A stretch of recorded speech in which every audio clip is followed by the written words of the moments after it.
Hey guys, welcome to day one. Today we're talking MyFitnessPal, adding in foods into MyFitnessPal, and getting our calories and macronutrients into the app so we can adhere to our goals to get some good results. Let's get stuck straight into it. Now I'm going to be sharing my screen so you can see each step that I do, and hopefully you'll be able to keep up and follow along to make your MyFitnessPal journey more pleasant. Let's do it. So opening up the app, because I do have the premium option, I'm able to see my macronutrients on the screen straight away. Now you don't need the premium option. I can show you ways around that. However, it is really cool for me to see what I need and what I'm having throughout the day. If you don't have the premium option, you will just see your calories for the day, which is not an issue at all. And I'll show you how to get a quick shortcut to get to those macronutrients. But before we get started, let's enter in our stats that we would have got from my website, which was our calories, our carbohydrates, fats, and proteins that we need to create in order to get that deficit or weight loss that we need, or surplus in order to put some weight on.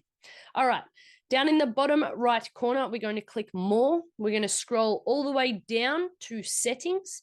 In settings, we're going to click profile and make sure our unit of measurements is all in something that we understand. Instead of kilojoules, we're going to make sure that they're on calories and make sure our other ones are in the form that we can understand. Once that's done, we're going to click tick. Then we're going to go back. The next one we will go to diary settings. I like to use multi-add by default, turn that on. I like to turn my water off. You're more than welcome to keep that on as well. And we're going to go to diary sharing and make sure that's on public or friends only.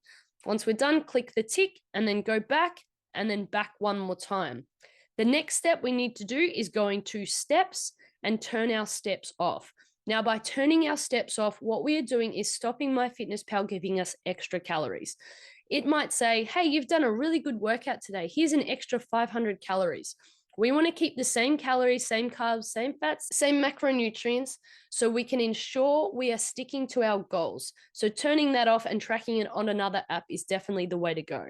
Once that's done, click back. Then we're going to go into goals. In goals, you would have got your macronutrients from my website and your calorie goals from my website. We're going to enter those stats in because when you set up MyFitnessPal, sometimes it's just a little inaccurate. This is way more personal when we enter in our own stats. So we're going to click calorie, carb, protein, and fat goals. We're going to click on calories. If you don't have the premium option, you'll enter in your calories first and then change your macros accordingly, whether it's a 40-30-30 split, or if you have the premium option, you'll need to do your macronutrients first and then it will give you your calories. These are the calories I've just set out for this pure example. So by doing 1590, I'm going to have 110 carbs, 130 protein, and 70 grams of fat. So I'm going to click back once that's done, back again, and we're going to enter in a quick example of some foods. Now, for this video, I've added in a couple of foods that I like to eat on a frequent basis, and I think it would be good for you guys to copy these same foods if you do have them in your diet quite frequently. I'm going to click meal 2. I'm going to click on eggs, and I like to choose the option out of all these, the 100-gram option or the 1-gram option. Now, if I was to click one medium egg to you might be a different size to me, so it's important to actually weigh that. So when I click 100 grams, I know that 60 grams is about 2 eggs. I've done this long enough. I understand all the weights behind the food. I understand what weighs what. Make sure the fractions is turned to decimals and change that to 0.6. That's going to give us 2 eggs. So I'm going to click tick. And the next one we're going to go into is avocado. When I click avocado, I like to look for something that's got a green verified tick. Some of them are inaccurate. I like to use a USDA food entry as it's verified as well. So we're going to have 60 grams of avocado. I'm going to click tick. And then chicken breast, I like to use this chicken breast. I found that it's the most accurate out of all the ones that I've found. So to search chicken breast, there's going to be hundreds of options. So if you want to copy what's on my screen to use chicken, if you have that in your diet, go for it. From this, I'm going to go to, instead of the 1-gram option, I'm going to go to the 100-gram option. And instead of 150 grams, I'm going to do 1.5, which is still equivalent to that 150 grams, just to show you how it's easily done. Once that's done, I'm going to click tick and then go back. And all of the food that I've just spoken about has gone into meal 2. Now, I did do a video before for another client, so I've already got these examples sitting here.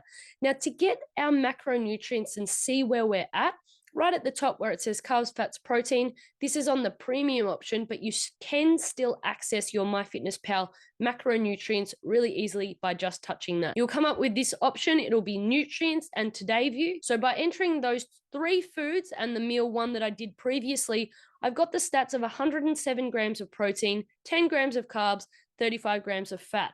What I've got left is 23, 135. So that's going to be fun for me to try and work out what I actually need to have to make sure that those macronutrients are on 0, 0, 0 left, which is such a satisfying feeling. Another thing to note as well, if you go nutrients and change that to week view and slide it across to macronutrients, that will give us an overview of how our day or week is looking. So by just touching the screen, I can see the calories that I've consumed on each day. And on the far right, I can see my average calories for the week. Now, my goal to drop weight, or my BMR, is about 1900 calories. To do that, I need to be eating less than 1900 calories overall on average for the week. Given that I've entered some food here, my calories on average are 1800.